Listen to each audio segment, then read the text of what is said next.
Hi guys, welcome to വീലൻ. മനുഷ്യന്റെ എക്കാലത്തെയും സ്വപ്നങ്ങളിലൊന്നാണ് നേർരേഖയിൽ സഞ്ചരിച്ചുകൊണ്ടിരിക്കുന്ന കാലത്തെ അല്ലെങ്കിൽ നമ്മുടെ സമയത്തെ ഭേദിച്ചുകൊണ്ട് മുന്നോട്ടും പിറകോട്ടുമായി യാത്ര ചെയ്യുക എന്നത്. അങ്ങനെ കാലത്തെ ഭേദിച്ചുകൊണ്ട് നിങ്ങൾ പുറകോട്ട് യാത്ര ചെയ്യുകയാണെങ്കിൽ നിങ്ങൾ എത്തിച്ചേരുന്ന പ്രധാന ചോദ്യങ്ങളിലൊന്നാണ് ബൂട്ട് സ്ട്രാപ്പ് പാരഡോക്സ്. ഉദാഹരണത്തിന് 2024 നിങ്ങൾക്ക് കാലത്തിൽ മുമ്പോട്ടും പിറകോട്ടും സഞ്ചരിക്കുവാൻ സാധിക്കുന്ന ഒരു ടൈം മെഷീൻ ലഭിക്കുന്നു.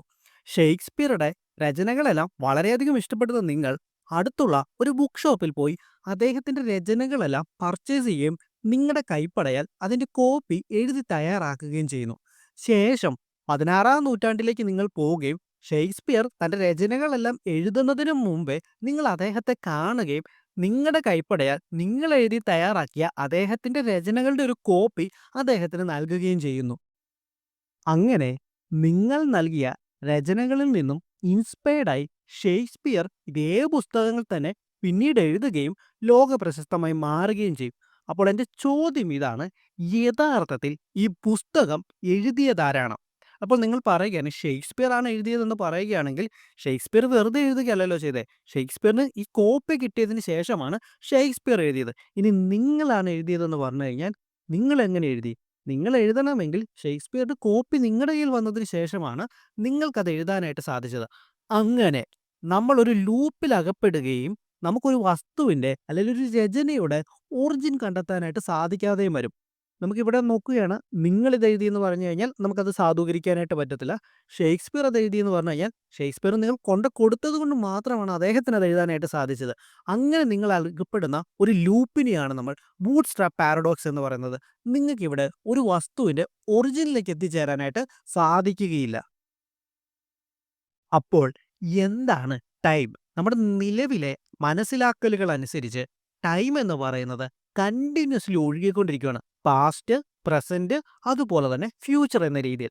അവിടെ പാസ്റ്റിൽ നടക്കുന്ന കാര്യങ്ങൾ പ്രസന്റിന് കാരണമായിട്ട് മാറുകയും പ്രസന്റിൽ നടക്കുന്ന കാര്യങ്ങൾ പിന്നീട് ഫ്യൂച്ചറിന് കാരണമായി മാറുകയും ചെയ്യുന്നു. അതായത് ടൈം എന്ന് പറയുന്നത് ഒരു സ്ട്രെയിറ്റ് ലൈനിൽ കൂടെ സഞ്ചരിക്കുകയാണ്. അവിടെ ഫ്യൂച്ചർ എന്ന് പറയുന്നത് ഉണ്ടാകാനുള്ള കാരണം തന്നെ പാസ്റ്റിലും പ്രസന്റിലും നടക്കുന്ന ഇവന്റ്സുകളുടെ ഇൻഫ്ലുവൻസ് കാരണമാണ്. ബൂട്ട്സ്ട്രാപ്പ് പാരഡോക്സിന്റെ മറ്റൊരു രസകരമായിട്ടുള്ള ഉദാഹരണം നോക്കാം. നിങ്ങൾ സയൻസിലും ടെക്നോളജിയിലും വളരെ താല്പര്യമുള്ളൊരു യുവാവാണ്. അങ്ങനെ ഒരു ദിവസം നിങ്ങൾക്കൊരു ബുക്ക് ഡെലിവർ ആകുന്നു. നിങ്ങളുടെ വീടിൻ്റെ മുറ്റത്ത് അല്ലെങ്കിൽ നിങ്ങളുടെ മുറിയിലേക്ക് നിങ്ങൾക്കൊരു ബുക്ക് ഡെലിവർ ആകുന്നു. നിങ്ങൾക്ക് അറിയത്തില്ല ആ ബുക്ക് എവിടെ നിന്നാണ് വന്നതെന്നോ ആരാണ് നിങ്ങൾക്കത് ഡെലിവർ ചെയ്തതെന്നോ. അപ്പോൾ ആ ബുക്കിനകത്ത് തുടങ്ങിയിരിക്കുന്ന ഡീറ്റെയിൽ എന്ന് പറയുന്നത് ഒരു ടൈം മെഷീൻ നിർമ്മിക്കാനാണ്. അങ്ങനെ പിന്നീടുള്ള 20 വർഷം അല്ലെ 30 വർഷം നിങ്ങൾ എടുത്തുകൊണ്ട് നിങ്ങളൊരു ടൈം മെഷീൻ നിർമ്മിച്ചു പൂർത്തിയാക്കുന്നു. ശേഷം നിങ്ങൾക്കപ്പോൾ ഒരു ക്യൂരിയോസിറ്റി തോന്നുന്നു, ആരാണ് എനിക്ക് യഥാർത്ഥത്തിൽ ഈ ബുക്ക് തന്നതെന്നറിയാനായി. അങ്ങനെ അന്നേ ദിവസത്തിലേക്ക് നിങ്ങൾ തിരിച്ചു പോരുകയും നിങ്ങൾ അവിടെ കാത്തു നിൽക്കുകയും ചെയ്യുന്നു. പക്ഷെ നിങ്ങൾ കാത്തു നിന്നിട്ടും ആരും ആ ബുക്ക് അവിടെ ഡെലിവർ ചെയ്യുന്നില്ല. അങ്ങനെ നിങ്ങളുടെ കയ്യിലിരുന്ന ബുക്ക് നിങ്ങൾ ആ ജനാല വഴി നിങ്ങളുടെ യങ്ങർ സെൽഫിന്റെ മുറിയിലേക്ക് ഇട്ടുകൊടുക്കുന്നു.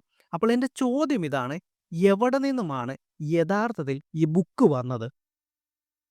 അപ്പോൾ ഇവിടെ രൂപപ്പെട്ടു വരുന്ന പ്രശ്നം നമ്മൾ നേരത്തെ ഡിസ്കസ് ചെയ്തതുപോലെ സമയം ഒരു ലീനിയർ ഫ്ലോ ആണ്. അവിടെ എ എന്ന് പറയുന്ന പാസ്റ്റ് ബി എന്ന് പറയുന്ന പ്രസന്റിന് കാരണമായി മാറും. ബി എന്ന് പറയുന്ന പ്രസന്റ് പിന്നീട് അത് സി എന്ന് പറയുന്ന ഫ്യൂച്ചറിലേക്ക് കാരണമായി മാറും. എന്നാൽ ബൂട്ട്സ്ട്രാപ്പ് പാരഡോക്സ് നമ്മൾ പരിശോധിക്കുമ്പോൾ ഇവിടെ സി എന്ന് പറയുന്ന ഫ്യൂച്ചറാണ് എക്ക് തന്നെ കാരണമായിട്ട് മാറുന്നത്. ഇത് നമ്മുടെ ലീനിയർ ഫ്ലോ ഓഫ് ടൈമിനെ വയലേറ്റ് ചെയ്യുകയും നമ്മുടെ നിലവിലെ ടൈമിനെ കുറിച്ചുള്ള അറിവുകളെയെല്ലാം വ്യതിചലിപ്പിക്കുകയും ചെയ്യും. ഇതിൻ്റെ ഒരു പോസിബിൾ എക്സ്പ്ലനേഷൻ എന്ന് പറയുന്നത് മൾട്ടിവേഴ്സ് ഹൈപ്പോത്തിസിസ് ആണ്. അതായത് ഇദ്ദേഹത്തിൻ്റെ ഒറിജിനൽ യൂണിവേഴ്സിലെ ഫ്യൂച്ചർ ആയിട്ടുള്ള സിയിൽ നിന്നും ഇദ്ദേഹം ട്രാവൽ ചെയ്യുന്ന സമയം ഇദ്ദേഹം എത്തിച്ചേരുക അതേ യൂണിവേഴ്സിലെ പാസ്റ്റ് ആയിട്ടുള്ള എയിലേക്ക് ആയിരിക്കുകയില്ല, മറിച്ച് മറ്റൊരു യൂണിവേഴ്സിലായിരിക്കും. മറ്റൊരു യൂണിവേഴ്സിൽ അദ്ദേഹം എത്തി അദ്ദേഹം പാസ്റ്റ് എന്ന് വിചാരിക്കുന്നത് ആ യൂണിവേഴ്സിലെ പ്രസന്റ് ആയിരിക്കും. ആ യൂണിവേഴ്സിൽ അദ്ദേഹം എന്തൊക്കെ കാര്യങ്ങൾ ചെയ്യുന്നോ അത് ആ യൂണിവേഴ്സിന്റെ ഫ്യൂച്ചറിനെയും പ്രസന്റിനെയും ആയിരിക്കും ബാധിക്കുക. ഇദ്ദേഹം പുറപ്പെട്ട ഇദ്ദേഹത്തിന്റെ ഒറിജിനൽ യൂണിവേഴ്സിനെ ഈ കാര്യങ്ങളൊന്നും യാതൊരു തരത്തിലും ബാധിക്കുകയില്ല. അതുമാത്രവുമല്ല, പാസ്റ്റിലേക്ക് ടൈം ട്രാവൽ ചെയ്യുന്നതിൻ്റെ മറ്റൊരു ഇഷ്യൂ അത് സെക്കൻഡ് ലോ ഓഫ് തെർമോഡൈനാമിക്സിനെ വയലേറ്റ് ചെയ്യും. ഒരു സിസ്റ്റത്തിൻ്റെ എൻട്രോപ്പി എന്ന് പറയുന്നത് എയ്തർ അത് കോൺസ്റ്റൻ്റ് ആയിരിക്കാം അല്ലെങ്കിൽ അത് ഇൻക്രീസ് ചെയ്യുകയായിരിക്കാം. എന്നാൽ ഒരു ഒബ്ജക്റ്റ് അതൊരു ടൈം ലൂപ്പിൽ അകപ്പെടുന്ന സമയത്ത് അതിൻ്റെ എൻട്രോപ്പി അൾട്ടർ ചെയ്യപ്പെടാം. എപ്പോൾ നമ്മൾ പാസ്റ്റിലേക്ക് ട്രാവൽ ചെയ്യുന്ന സമയം അങ്ങനെ ആ വസ്തു അതിൻ്റെ ഒറിജിനൽ സ്റ്റേറ്റിലേക്ക് റിട്ടേൺ ചെയ്യുകയും ചെയ്യും. അപ്പോൾ ഇത് സെക്കൻഡ് ലോ ഓഫ് തെർമോഡൈനാമിക്സിനെ വയലേറ്റ് ചെയ്യുകയും ചെയ്യും. അപ്പോൾ ഇതുകൊണ്ടൊക്കെ തന്നെ ഇങ്ങനെ അനേകം ചലഞ്ചസുകൾ നിലനിൽക്കുന്നത് കൊണ്ട് നമ്മുടെ അനേകം സയൻറ്റിസ്റ്റുകളായിട്ടുള്ള ബ്രയാൻ കോക്സും സ്റ്റീഫൻ ഹോക്കിങ്സിനെയും പോലുള്ളവർ പറയുന്നത് നമുക്ക് പാസ്റ്റിലേക്ക് ടൈം ട്രാവൽ ചെയ്യുക ഓൾമോസ്റ്റ് ഇമ്പോസിബിൾ ആണ്. നമ്മുടെ പ്രകൃതി തന്നെ പാസ്റ്റിലേക്ക് ടൈം ട്രാവൽ ചെയ്യുന്നതിനെ പല മെത്തേഡുകൾ ഉപയോഗിച്ചുകൊണ്ട് പ്രിവെൻറ്റ് ചെയ്യുന്നു. അപ്പോൾ എന്നാൽ നമുക്ക് ടൈമിൽ മുന്നോട്ട് സഞ്ചരിക്കുവാനായിട്ട് സാധിക്കും. അതായത് നമുക്ക് ഫ്യൂച്ചറിലേക്ക് സഞ്ചരിക്കാൻ സാധിക്കും. അതിന് പല ഉദാഹരണങ്ങളുണ്ട്. നമ്മളിപ്പോൾ ക്ലോക്ക് സ്പേസിൽ വളരെ വേഗത്തിൽ സഞ്ചരിക്കുന്ന ഒരു സ്പേസ് ഷിപ്പിൽ കയറ്റി വിടുകയാണെങ്കിൽ ആ ക്ലോക്ക് ഭൂമിയിലെത്തുന്ന സമയം നമ്മുടെ ഭൂമിയിലുള്ള ക്ലോക്കുമായിട്ട് സിങ്ക്രണൈസ്ഡ് ആയിരിക്കുകയില്ല. അപ്പം അങ്ങനെ നമുക്ക് ഫ്യൂച്ചറിലേക്ക് സഞ്ചരിക്കുവാനായിട്ട് സാധിക്കും. എന്നാൽ പാസ്റ്റിലേക്ക് സഞ്ചരിക്കുവാനായിട്ട് നമുക്ക് സാധിക്കുകയുമില്ല. ഇത്രയുമാണ് നമുക്ക് ബൂട്ട്സ്ട്രാപ്പ് പാരഡോക്സുമായിട്ട് ബന്ധപ്പെട്ട് നോക്കാനുള്ളത്. അപ്പോൾ ഞാൻ ഈ വീഡിയോ കൺക്ലൂഡ് ചെയ്യുന്നതിന് മുമ്പ് നമ്മുടേത് വളരെ ചെറിയൊരു ചാനലാണ്.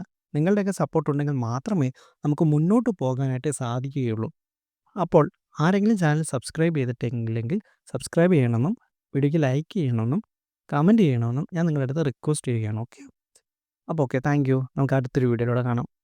എല്ലാവരും സന്തോഷത്തോടു കൂടി ഇരിക്കുക കേട്ടോ.